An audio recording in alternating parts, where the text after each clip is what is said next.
entonces vamos a temas. Evaluación, bueno, hablando sobre el mismo tema. Sí, me escuchan, ¿no? Bien. Hablando sobre el mismo sistema.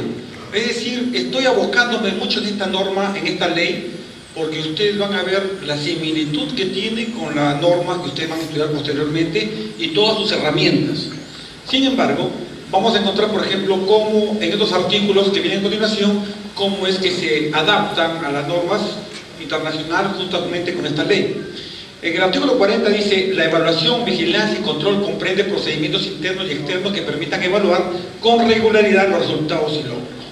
Dentro de lo que corresponde a una norma, cuando se aplica, en este caso la norma OSA 8001 o esta norma, en la cual se tiene que implementar todo un sistema de gestión.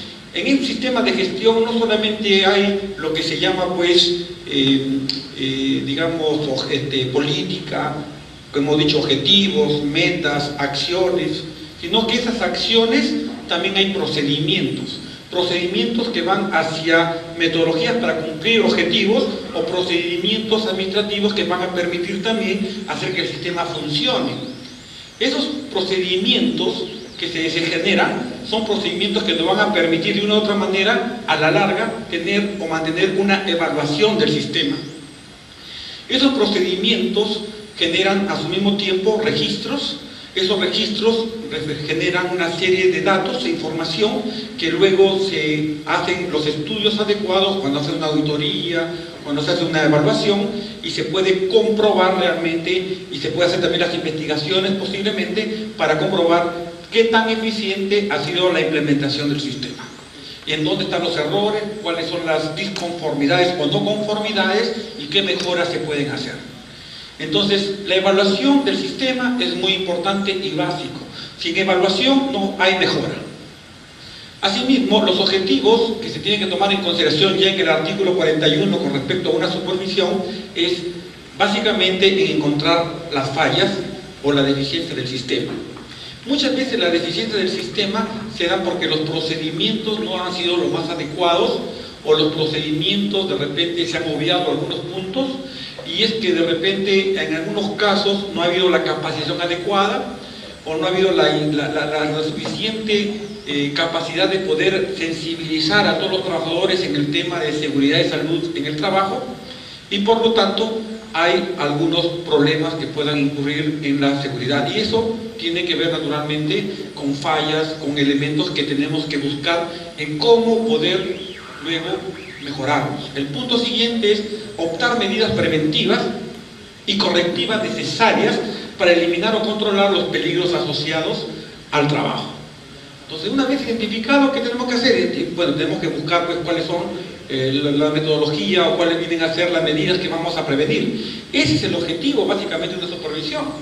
Yo primero identifico, luego voy a ver qué medidas voy a optar, y por supuesto voy a prever el intercambio de información de los resultados, ¿no?, que se puede obtener dentro de la información misma, dentro de la misma documentación del sistema nos da, y verificar naturalmente si que el sistema funciona o no, o que la medida optada funciona o no, y a mí qué nivel está funcionando, porque muchas veces podemos decir que sí está funcionando, pero solamente en un 60-70%, y nosotros queremos que funcione al 100%. Entonces hay algo de repente que está dentro, hay un problema y que tenemos que mejorar. Entonces también tenemos que aportar información para determinar si las medidas adoptadas son eficaces, como decía, servir de base para la adopción y decisiones que tengan por objeto mejorar la identificación de peligros y el control de riesgos. En este caso en particular, las metodologías que le van a dar, hay varias metodologías y son muy generales. Es importante que muchas de ellas las puedan adaptar a la empresa de acuerdo a la naturaleza que ustedes tienen o van a hacer la evaluación. Sin embargo, hay muchas veces ocurre de que en la adaptación uno puede hacer modificaciones a dichas herramientas. ¿Y por qué no? Simplemente hay que hacerlo, solamente que eso hay que explicar y decirle en este caso, a las autoridades gubernamentales, nada más. Porque son ellos a la final de cuentas que van a verificar cómo lo evaluó, cómo fue la metodología, cómo identificó, qué metodología utilizó, etcétera, ¿no?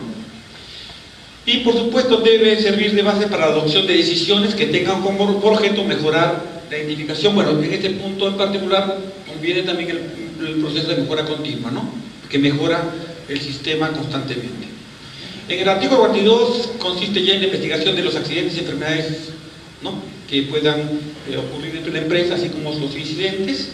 Esta investigación de los accidentes está en función mayormente a la metodología y los procedimientos que deben tomarse en consideración tanto, digamos, los representantes de los empleadores como los representantes de los trabajadores.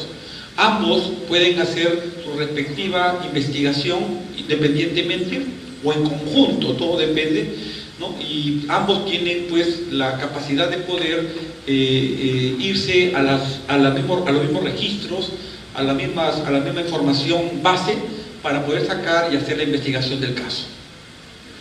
Las auditorías del sistema de gestión de seguridad en el trabajo también en el artículo 43 nos dice básicamente cuándo se tiene que tomar en cuenta.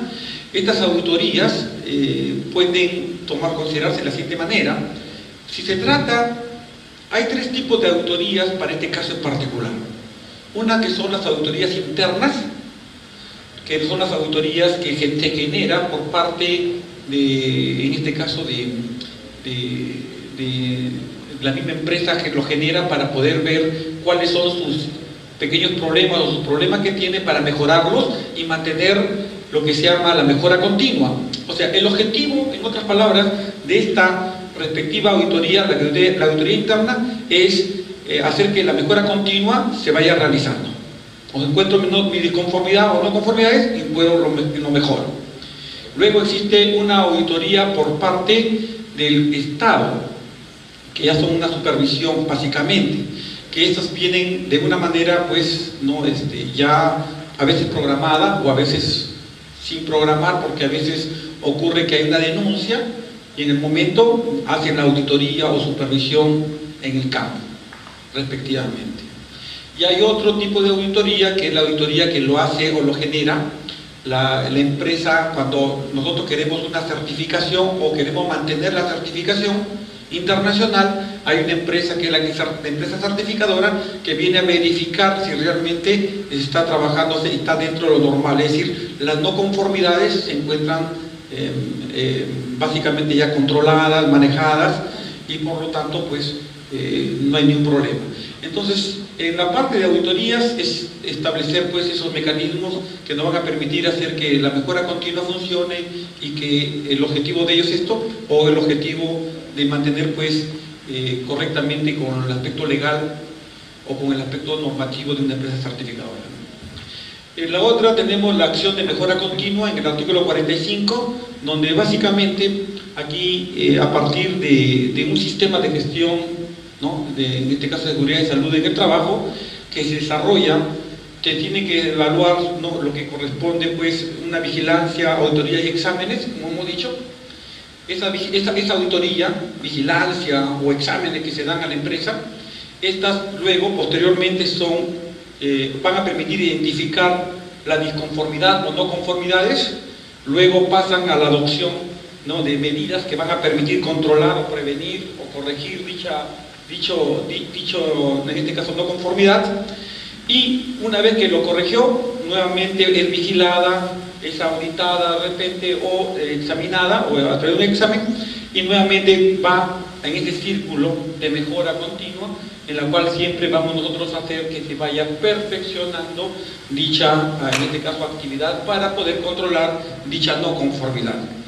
Bueno, en este caso, pues, por ejemplo, para poder hacer un control también hay que tomar en consideración otros elementos que ustedes van a tener como herramienta ya en un sistema mucho más especializado como la norma ISO 14001. Aquí simplemente lo que nos explica la ley es que se debe de mantener un proceso de mejora continua a partir de estos mecanismos.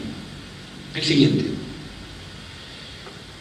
Hay ciertos derechos y obligaciones que se tienen los empleadores para el caso de lo que corresponde al sistema, es de garantizar la seguridad y la salud de los trabajadores, desarrollar las acciones permanentes para perfeccionar los niveles de protección, identificar las modificaciones que puedan darse, practicar exámenes médicos antes, durante y después de las relaciones laborales. Imagínense ese tema importante, ¿no?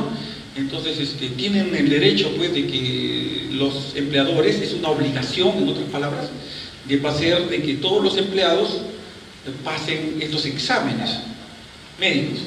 Luego, garantizar que las elecciones de los representantes se realicen a través de un sindicato de manera democrática, garantizar el real y efectivo trabajo del comité paritario. Al decir paritario implica entre tanto el comité que representa a los mismos empleadores como el comité que representa a los trabajadores, ¿no?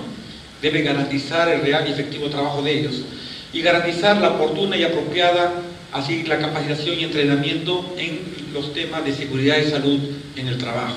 Esto es importante porque si no hay capacitación, no hay entrenamiento, no hay una formación, no hay una sensibilización, entonces en el trabajo no puede ocurrir cualquier cosa, ¿no? ¿Por qué? Porque el trabajador va a estar expuesto siempre porque lamentablemente pues a veces se le dice una cosa y no lo cumple por varias razones, se le olvidó, ¿no? Se levantó mal ese día, qué sé yo, y entonces puede ocurrir a la larga un problema para la empresa e inclusive peor para él por la salud que va a ser deteriorada, ¿no? Los trabajadores también tienen derechos y obligaciones, entre ellos, por ejemplo, las obligaciones es cumplir con las normas y reglamentos e instrucciones que nos da el sistema de seguridad en el trabajo. Este reglamento, por supuesto, ha sido diseñado y manejado por en este caso por los empleadores. El reglamento que se tiene que dar, un reglamento general, y hay un reglamento muy específico muchas veces para ciertas áreas donde hay mayor sensibilidad en riesgos laborales. Entonces hay que tomar en cuenta de que el trabajador que está expuesto a ello debe cumplir estas normas y reglamentos. Usar adecuadamente los instrumentos y material de trabajo, no operar en maquinarias, equipos, maquinarias, herramientas que no han sido autorizadas, cooperar y participar de investigaciones de los accidentes de trabajo, someterse a exámenes médicos que son obligados por la norma, participar en los organismos paritarios, comunicar al empleador en todo evento de situación que ponga en riesgo a la seguridad y salud de algún trabajador, reportar las incidencias, accidentes o enfermedades profesionales que representan a los representantes o delegados del sistema de seguridad en el trabajo y responder e informar con veracidad a las instancias públicas. Miren, una serie de como conjunto de obligaciones que tienen pues los trabajadores en medio a lo que es mantener el sistema de seguridad y salud en el trabajo. Otros temas que incluyen esta ley es la política en el plano de las empresas y centros médicos asistenciales. Aquí es un tema pues importante, ya que se supone de que los trabajadores tienen el derecho a, cuando tienen un problema de salud por motivo laboral, ya sea por un accidente o por una enfermedad laboral, pues tiene todo el derecho en ir a un tratamiento médico, naturalmente, tanto por el Estado como también por la empresa, ¿no? Es decir, hay una corresponsabilidad en este caso. Mayormente la empresa es la que tiene que asumir ciertos gastos para su tratamiento, si que pues se ha encontrado de que la negligencia es por parte de la empresa y no por parte del trabajador. Recopilación y publicaciones de estadísticas, ¿no? Las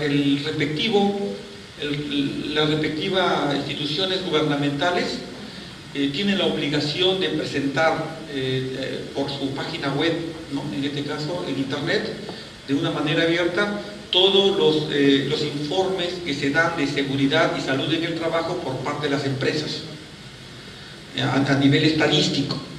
Entonces, a nivel estadístico, ven, por ejemplo, cuántas incidencias, cuántos tipos de enfermedades, qué tipos de enfermedades han habido, etc. Y eso lo tienen que mostrar en lo que corresponde a la página web en este caso, del Ministerio de Trabajo, ¿no? Ministerio de Trabajo y Promoción Social, ¿no? Entonces, ahí en su página web ustedes pueden entrar y ahí van a encontrar, sino que como la ley es recién del 2011, la información es bastante escasa todavía. Así que esto naturalmente va a comenzar poco a poco a ir incrementándose y tener información mucho más clara, que nos va a convenir a todos, por supuesto, pues sobre todo a los empresarios, para poder tener una idea más o menos cuáles son los problemas más ocurrentes en lo que corresponde a seguridad y salud en el trabajo y cómo podemos evitarlo y qué políticas se pueden tomar a nivel nacional para tal caso, ¿no? Investigación de accidentes de trabajo, enfermedades profesionales e incidentes peligrosos. En la ley determina pues los procedimientos que se deben considerar tanto para los representantes de los trabajadores como de los respectivos empleadores en el mecanismo de la investigación.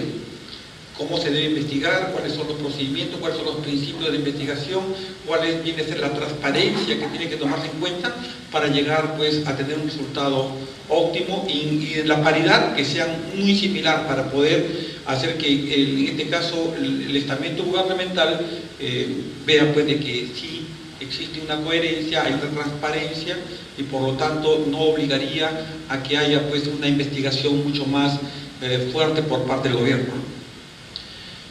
Inspección de trabajo de seguridad y salud en el trabajo, ¿no? Bueno, aquí tiene que ver mucho con la parte, como le decía, ya cómo es que los representantes de las instituciones gubernamentales van a optar en investigar, ¿no? Las respectivas empresas para ver si es que están cumpliendo con las normas establecidas, ¿no? Aquí justamente es para ver si toda la normatividad legal que ha explicado que la empresa dice que está cumpliendo, la está cumpliendo realmente. Y este es ese punto en particular. El siguiente. Bueno, aquí ya estamos viendo lo que corresponde otra norma, que es el Decreto Supremo 009.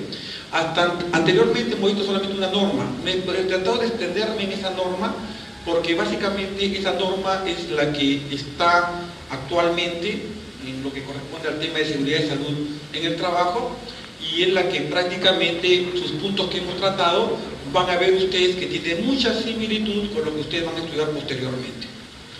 En lo que corresponde ya a los decretos supremos 009 de 2005, vamos a ver, por ejemplo, normas que han tenido una validez y que muchos de esos puntos todavía se mantienen. Tal es el caso, por ejemplo, de los registros que aún todavía las empresas las empresas gubernamentales están pidiendo a los empleadores, ¿no?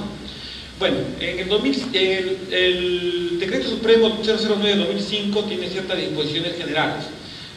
Promover lo que es la cultura de los riesgos laborales en el país, se aplica a todos los sectores económicos bajo el régimen laboral de actividad privada en el territorio nacional.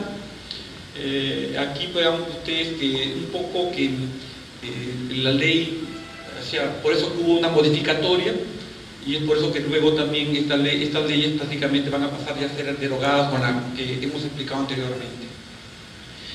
Se establece que la norma mínima, aquí se establece la norma mínima de prevención, dando libertad a los empleadores y trabajadores en establecer los niveles de protección en lo que corresponde a lo que es la norma de medio ambiente en este caso. Esta norma no explica que se debe de aplicar un sistema de gestión en seguridad y salud de trabajo. Simplemente era cumplir la norma y había puntos muy específicos, ¿no? A ver, en el artículo 8, por ejemplo, vamos a ver, por ejemplo, que el Ministerio de Trabajo y Promoción del Empleo, así como el Ministerio de Salud, son los organismos suprasectoriales en la cual son los encargados en materia de riesgos de seguridad y salud en el trabajo, los que deben coordinar, ¿no? También con el ministerio apropiado de la empresa cuando ocurre un tipo de problema en el salud. Es decir, por ejemplo, si ocurre un problema de salud laboral, por ejemplo, en una empresa, vamos a ponerle minera, entonces aquí los que van a tener que coordinar para poder ver ese tipo de problemas es el Ministerio de Trabajo, el Ministerio de Salud y el Ministerio de Energía y Minas. Si se trataría de un problema, por ejemplo, de un empleado en la construcción, tiene que ser el Ministerio de Trabajo, el Ministerio de Salud y el Ministerio, en este caso, ¿no? de la construcción. Entonces, vean ustedes que tienen que tomarse también en cuenta, o tendría que tomarse en cuenta también ese tipo de ministerio, como elementos competentes en el manejo de lo que es pues, la seguridad y salud en el trabajo. A diferencia de la ley actual, vamos a encontrar de que ahí actualmente se tienen que estar implementándose los comités, tanto regionales como nacionales, en seguridad y salud en el trabajo, los que van a ser los que en cierta manera van a poder manejar estos problemas que se puedan dar a nivel general. O sea, por ejemplo, el Comité Nacional en Seguridad y Salud en el Trabajo son los encargados de ver lo que es la política nacional de seguridad y salud de trabajo, son la última instancia cuando ocurre un problema en este tema, son los que van a coordinar con los otros elementos y con las otras regiones. Ya a nivel regional es un poco más específico, naturalmente, cuando no se llega a un acuerdo entre empleados y empleadores en el tema laboral, en el tema de seguridad y salud laboral. Y naturalmente, pues, a comparación de este tema, vean ustedes que es un poco más, digamos, más rápido el mecanismo que se está explicando por el tema de la nueva ley, ¿no? Esto aquí tenía que manejarse todavía a nivel de ministerios, 3 ministerios.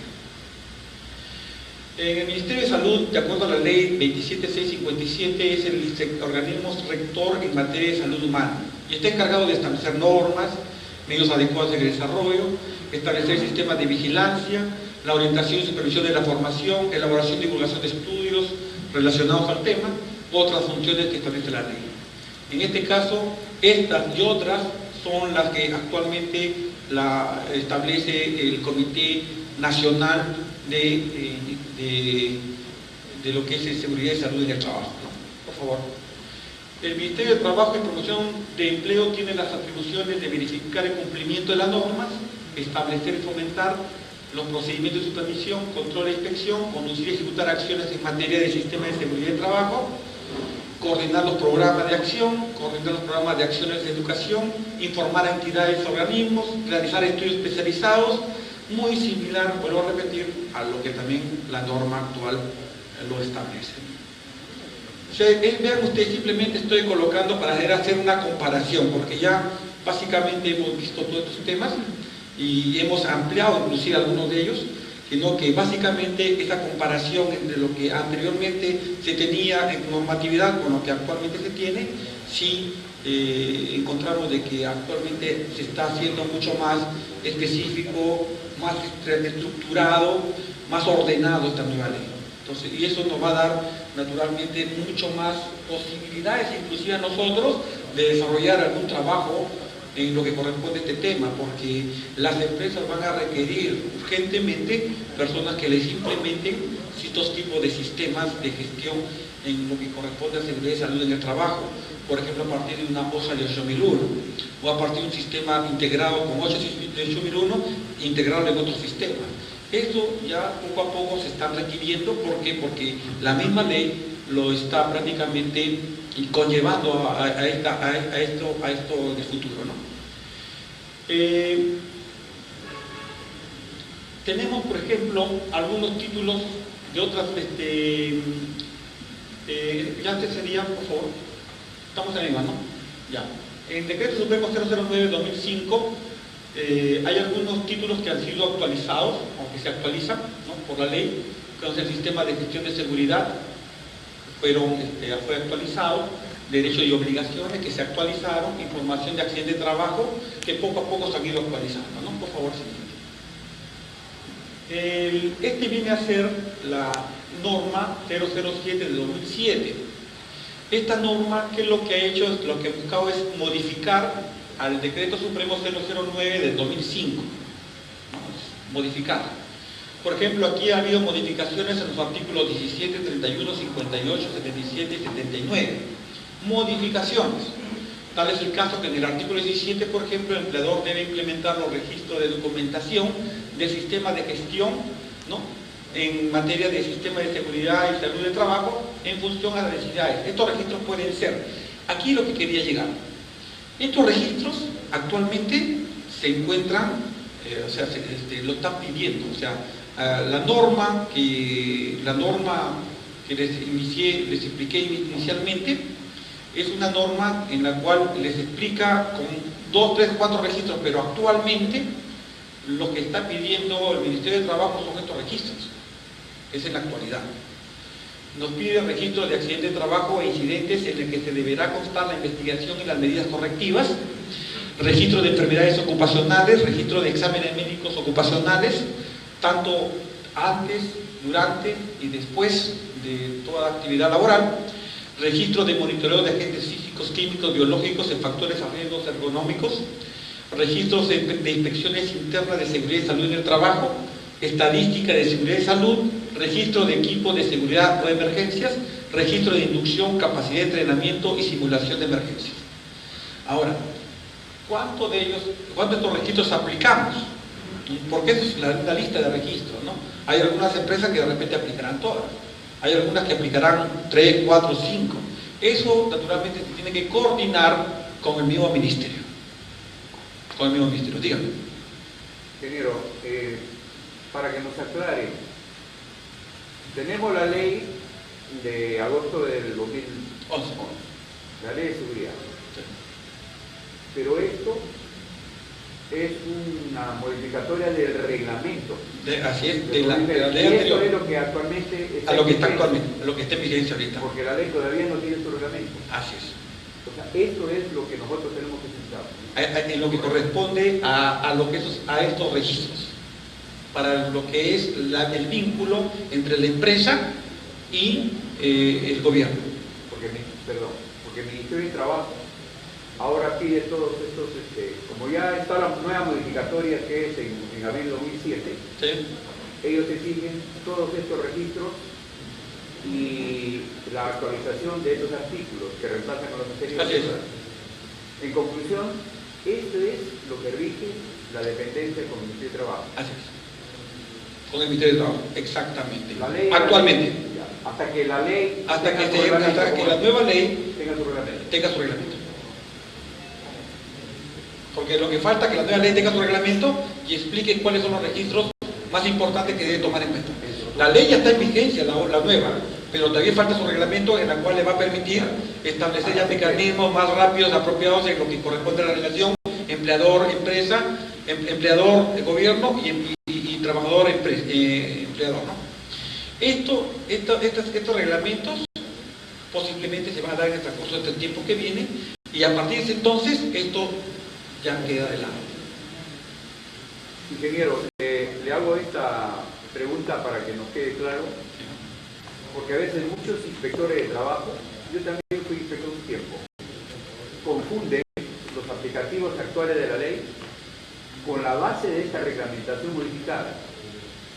Entonces lo que queremos es, como usted dice, que quede muy claro que realmente lo que tiene vigencia es el reglamento de 4 de abril de 2007. Así es.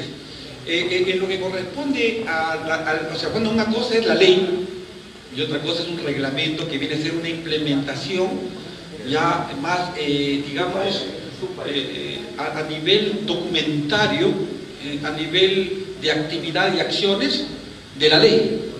La ley que se ha dado, la ley de 2011, es una ley que está exponiendo que las empresas tienen que optar por un sistema de gestión en seguridad y salud en el trabajo. Que esto está obligando ya de una u otra manera a que las empresas vayan adoptando ese sistema.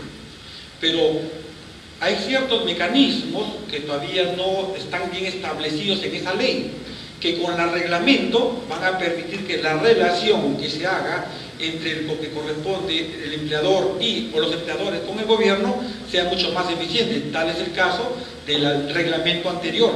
El reglamento anterior de seguridad y salud en el trabajo, que era el 009 del 2005, tuvo su modificatoria, que era el 007 del 2007, donde establece que estos son los mecanismos, o estos son los registros básicos que actualmente se están rigiendo por parte de los gobiernos, las entidades gubernamentales, y exigen a los empleadores. Ahora, esto naturalmente con la nueva ley que ha salido, la de 2011, va a haber posiblemente un nuevo reglamento, ¿no? Y por lo tanto, en un año o 2 años, ese nuevo reglamento va a ser mucho más adecuado a la ley de 2011 y por lo tanto este reglamento pasa a ser obsoleto, ¿no es cierto? Pero mientras tanto, mientras no hay un otro reglamento, esto se mantiene, por eso que lo estoy explicando, ¿no? Es el tema de lo que corresponde, se mantiene este reglamento por tal, porque es la única relación que todavía se mantiene de una manera eficiente actual con el empleador, con el gobierno, y hay que todavía tomarlo en consideración. Entonces estos registros los pide y lo exige el gobierno actualmente. ¿Okay? Siguiente. Otras modificatorias ya son un poco más suaves, naturalmente. En el artículo 31 debe permitir identificar los factores de riesgo, las causas inmediatas, las causas básicas y cualquier deficiencia en los sistemas de planificación de acciones correctivas. Eso ya se encuentra dentro de la nueva ley, ¿no? El artículo 58 no debe emplearse adolescentes para la realización de actividades insalubres o peligrosas, ¿no? Actualmente la nueva ley establece o se encuentra también inmerso dentro de ciertos convenios de la OIT, la Organización Internacional del Trabajo, donde hay como cerca de 69 convenios que aún se mantienen vigentes en el Perú con respecto a lo que es específicamente la acción laboral, las actividades laborales de tanto el trabajador como el empleador. Y entre ellos, por ejemplo, hay convenios, ¿no? Que traigo un listado, por si acaso. Tengo convenios, ¿no? Por ejemplo, convenios sobre las horas de trabajo, convenios sobre la eliminación del desempleo, convenios sobre la colocación de gente en el mar, bueno, convenios sobre el descanso semanal, convenios sobre la igualdad de trato, toda una serie de convenios que son prácticamente elementos que se han establecido por la OIT y que el Perú ha optado por muchos de ellos para poder introducirlos dentro de su sistema legal. Y entre ellos está lo que es, digamos, la actividad de niños, de jóvenes, de mujeres, inclusive cuando están en estado de gestación, ¿no? Entonces son actividades, son convenios muy importantes que aún se mantienen y que se encuentran también inmersos dentro de la ley, ¿no? En el artículo 77, en el caso de incidentes peligrosos que ponen en riesgo la salud e integridad de los trabajadores, deberá el empleador notificar al Ministerio de Trabajo y Promoción en el sector competente dentro de 24 horas producidas. Eso se mantiene. Se mantiene. Eso es importante, ¿no? Se mantiene actualmente. En el artículo 79, en el caso la entidad empleadora contrate obras o servicios de empresas cooperativas, contratistas y subcontratistas y se produjera un accidente o incidentes peligrosos, deberá notificar al Ministerio de Trabajo y Promoción del Empleo tanto la empresa usuaria y el empleador de trabajadores accidentados o involucrados en el evento, de acuerdo a los artículos que están aquí. Eso se mantiene vigente. Es más, lo toma muy en serio lo que hemos estado hablando sobre los subcontratistas, ¿no? Lo mantiene todavía constante la nueva ley también. Por favor, siguiente. En el artículo 2 ya son incorporaciones, o sea, se adicionan. En el artículo anterior ha sido modificaciones, aquí son incorporaciones. Se incorpora el artículo 17, al artículo 17 del reglamento se le adiciona el artículo 17A y el artículo 17B. En el artículo 7A dice, en los procedimientos de inspección ordenados por la autoridad competente, la empresa debe de exhibir los registros que se mencionan en el artículo anterior, los cuales deberán de conservarse por un periodo de 5 años. Se mantiene vigente, ¿no? En el artículo 7B, cuando a consecuencia de un mismo suceso se causan lesiones a más de un trabajador, debe consignarse información individual para cada trabajador. Todavía se mantiene vigente. Es más, hay un registro que esta misma ley, en la parte final, ha dado un registro, o sea, mejor dicho, un modelo de registro, no un registro, sino un modelo de registro, de cómo debe de consignarse la información para ser luego dada hacia las autoridades gubernamentales, ¿no? En el artículo 3 se incorporan ya dispositivos complementarios y transitorios que no tienen mucho que ver. Y en el artículo 4 hay modificaciones en ciertos términos respectivos, ¿no? Que tampoco no son muy relevantes para el tema de hoy día, más bien extenderíamos el tiempo, ¿no? Por favor, siguiente. En lo que corresponde a otras legislaciones, vamos a ver, por ejemplo, que en el sector construcción, en este caso, tenemos el 02183 del Ministerio de Trabajo, donde dice que aprueba normas básicas de seguridad e higiene en obras de edificación. Tenemos, por ejemplo, el sector de electricidad, donde también aprueban el reglamento de seguridad e higiene ocupacional en el subsector de electricidad. En el sector de hidrocarburos modifican el reglamento de coloración y uso de marcadores o trazadores en los combustibles líquidos. Es decir, hay una serie de reglamentos que están, o leyes, están asociadas a lo que ya hemos visto de los que es seguridad y salud en el trabajo. Por favor, el siguiente. En el sector industrias, reglamento de seguridad industrial, ampliar reglamento de apertura y control sanitario. Vean ustedes que cada uno son decretos supremos, leyes, ¿no? Decretos supremos, resoluciones supremas. Tenemos, por ejemplo, el decreto supremo 0258, donde los valores límites permitidos para los agentes químicos en el ambiente de trabajo. Aquí, en este punto, como que se está tratando de conllevar, esto conllevó pues, naturalmente a un estudio luego ambiental para desarrollar los llamados ECAS. Antes se manejaban los límites máximos permisibles, los LMP, ¿no? Los límites máximos permisibles. Ahora muchos se están manejando los ECAS, que son los, en la cual tiene que ver en el lugar donde no tanto donde se emite, sino en el lugar donde se puede absorber, donde está absorbiendo dicho contaminante, que puede ser en un lugar determinado o también en el mismo centro de trabajo. En otros países, como en Europa, por ejemplo, están hablando sobre máximos umbrales, o máximos umbrales, ¿no? Ya no los límites máximos permisibles, sino los máximos umbrales, que implica pues el nivel donde en el trabajo, cómo se debe mantener los niveles límites de los contaminantes que no cause daño laboral a los trabajadores, ¿no? Luego está la Ley General de Industrias, la modificación de primera disposición transitoria de la Ley 3407, la Ley General de Industrias sobre higiene industrial. Todas estas son leyes que están asociadas, pues, de una u otra manera a la ley que hemos estado ya explicando anteriormente. ¿No? En el sector de energía y minas tenemos, por ejemplo, realmente sobre higiene minera, ¿no? La siguiente que ha sido la modificatoria en el anexo 7C. Luego en el sector salud, en el Ministerio de Salud, tenemos las publicaciones de proyectos de reglamento, protocolos de exámenes, ¿no? de médicos ocupacionales, normas técnicas que establecen listado de enfermedades profesionales, etc., ¿no? Hasta ahí corresponde mayormente el tema, en términos generales, de lo que era la normatividad peruana en seguridad y salud ocupacional. No he entrado a lo que es la ley de salud, la ley específicas que hay, que son leyes que, vuelvo a repetir, se complementan a la ley de seguridad y salud ocupacional, que es la que yo mayormente hemos tratado hoy día. Esta es nuestra base legal y esto se aplica para todas las empresas, todas las entidades. No hay ninguna empresa y organización que se deje de lado. Y es por eso que ahora, poco a poco, las empresas están optando por eso, de implementar estos sistemas.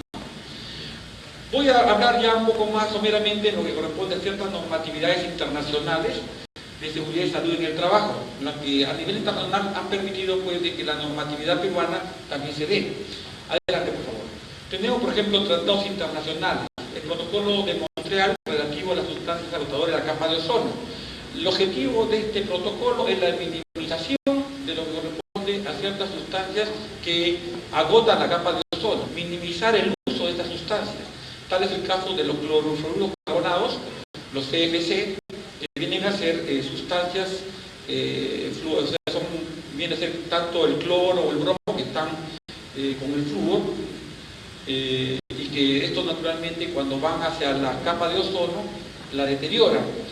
La intención de los objetivos de esta norma, de este protocolo internacional, es que se elimine a nivel mundial el uso de estos componentes, ¿no?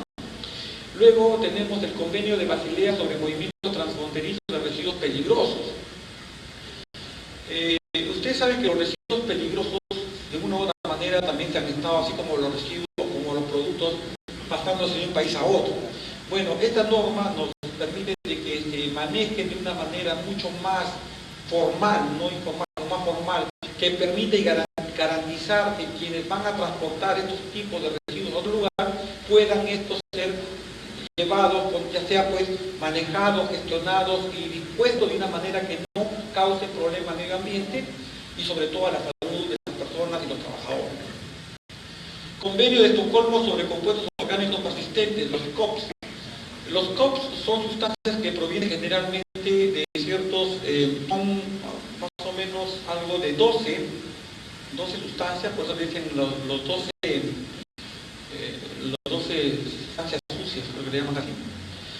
que son, entre ellos están pues los insecticidas, que se utilizan mucho en la agricultura, los pesticidas y una serie de sustancias que tienen ese origen, que tienen la capacidad de que cuando se, digamos, se coloca en un lugar determinado, se mantiene y no permiten que se genere ciertas, que se genere, pues, o se regenere la tierra.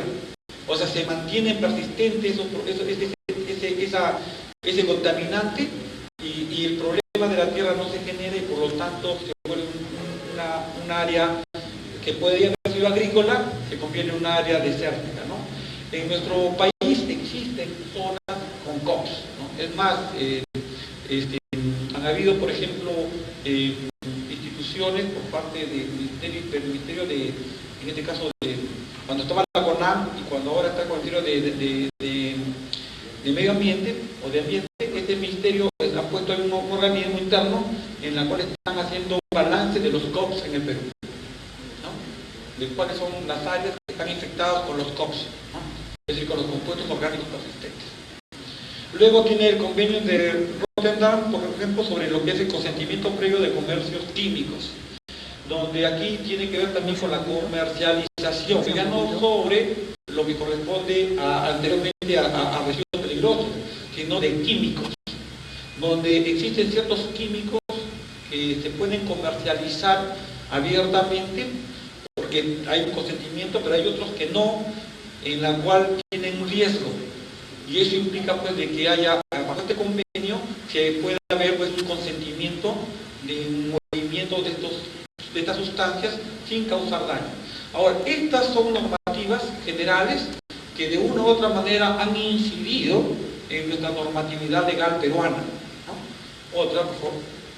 Otras normatividades relacionadas a lo que es salud profesional, tenemos ciertos, aparte de los ciertos tratados, tenemos la Declaración Universal de los Derechos Humanos, tenemos el Pacto Internacional de Derechos Económicos, Sociales y Culturales, en la cual tiene que ver mucho con respecto a lo que es el derecho a que toda persona debe disfrutar de un ambiente, ¿no? Sin contaminación, ¿no? Un ambiente en el cual sea sano y que haya un bienestar en la salud de esa persona. Por favor, siguiente. Otras normas tenemos, por ejemplo, la decisión la 584, Instrumento Andino de Seguridad y Salud en el Trabajo, que ya tiene que ver, viene a ser una norma más que nada a nivel andino de todos los países que están inmersos dentro de este sector, y busca promover el logro del trabajo decente, garantizando la protección y la seguridad del trabajador, ¿no? En este caso. Tenemos la Organización Internacional del Trabajo, la OIT, del que hemos estado hablando anteriormente, donde viene a ser una norma que tiene cierto propósito y que esta norma internacional ha permitido crear una serie de convenios con los diferentes países. Y existen muchos más convenios, ¿no? Sino que el Perú tiene lo que considera más importantes, se adaptan a nuestra realidad.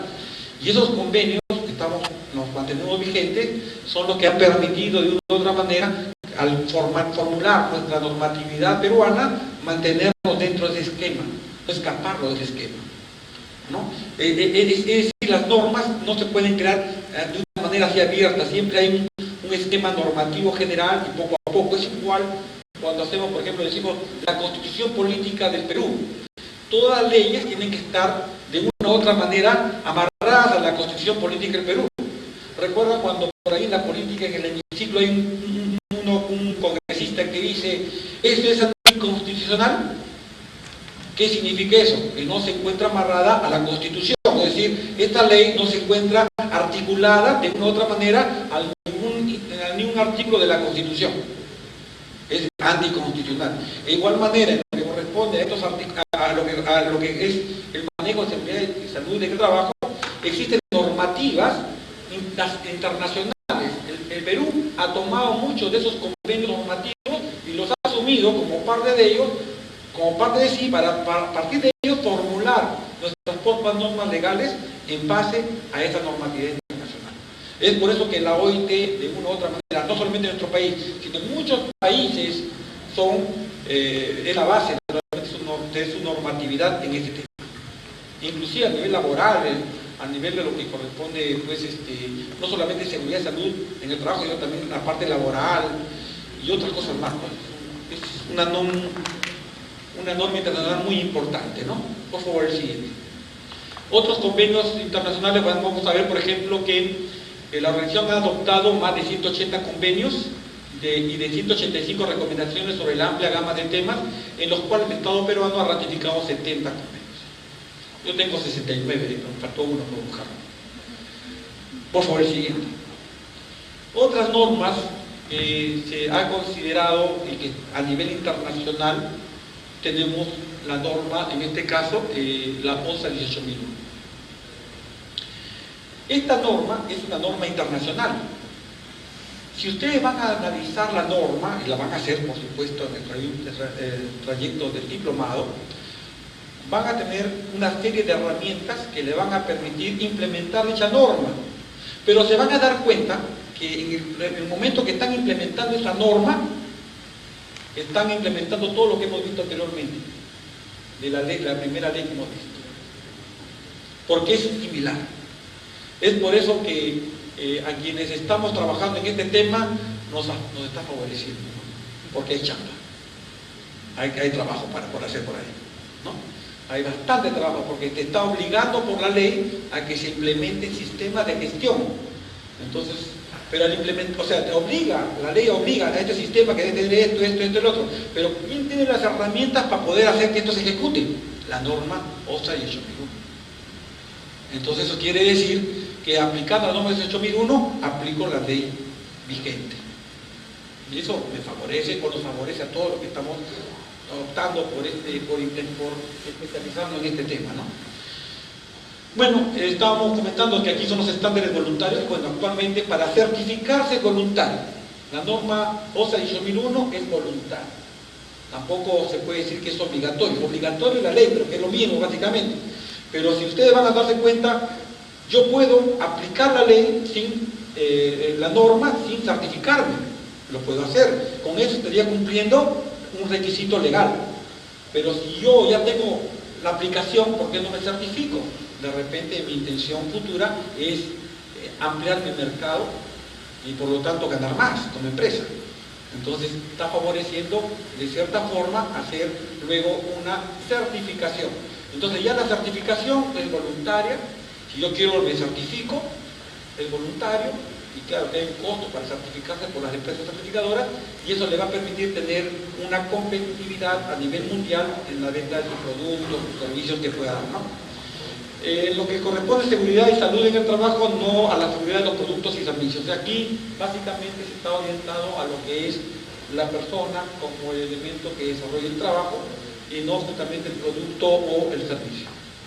Es compatible con la ISO 9000 y la ISO 14000. O sea, ¿por qué? Porque vamos a encontrar, si nosotros analizamos los respectivos requisitos que exige cada norma, vamos a encontrar que hay puntos, y la mayoría de los puntos son puntos que se concatenan. Y eso, a la hora de desarrollar el sistema integrado de gestión, esto nos va a permitir ahorrar tiempo, ahorrar recursos, ahorrar dinero, hacer más rápido las cosas y bueno, funciona mejor en un sistema integrado. En nuestro país actualmente tiene correlación con la ley 29.183, ¿no? Que es la ley de seguridad y salud de trabajo. Es la que nos está obligando. Como verán ustedes, eso es prácticamente lo que quería comentarles en la normatividad internacional. Gracias. Más bien, algo todavía, porque el tiempo, tenemos todavía un tiempito, que me gustaría desarrollarlo con